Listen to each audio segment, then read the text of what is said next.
bevo.com. We've now got around 450 employees, so how are you going to make sure that that challenger mentality and the entrepreneurial spirit that you've had so far carries through as you get bigger and bigger? We've done the performance-related pay from the start, so we've sort of carried that through. The second thing is, don't underestimate the role of a leader in driving the culture. One of the most important things that any CEO or any managing director or any director of a business can be is just make sure you are driving the culture that you want to operate within that business.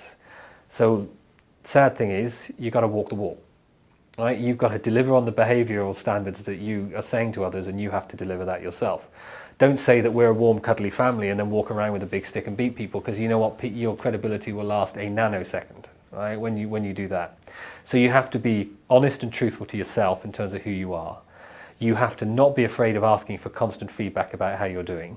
I just had a session where I did a 360 feedback, and you look at the results and you go through the denial, anger, revenge status, as people give you that feedback that everybody goes through. But the good thing is you've got to learn, and you've got to take feedback from the people that you're trying to influence and drive. So, you've got to walk the walk in terms of the behaviour standards that you set, right, as you go forward. And you've got to constantly communicate. Just when you think you've communicated the values enough, you're probably about 10% of the way there, right? Every opportunity you stand up. We have part of our business strategy, which we call our triangle strategy, which is about subscribers, and it's about members, and it's about visitors and how they come to the site and how we monetize the relationship we have with them.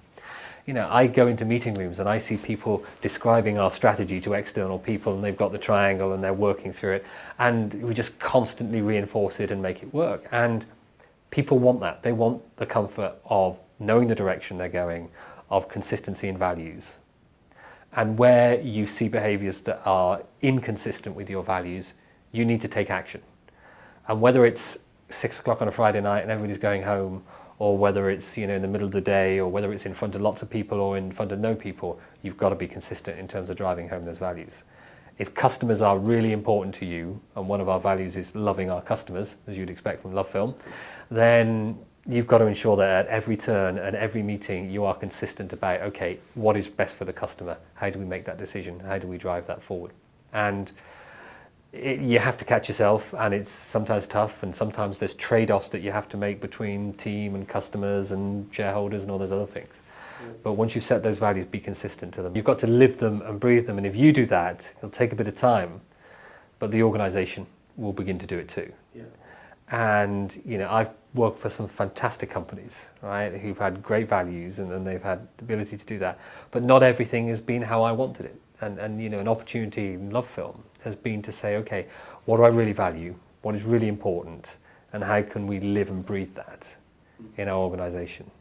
And people seeing it is just the most powerful thing to do. And as a leader and as a chief executive, the energy that you can get from making that happen, as opposed to just giving out energy, the energy you can get from seeing people change that is fantastic. And you will create a great company if you believe it. bevo.com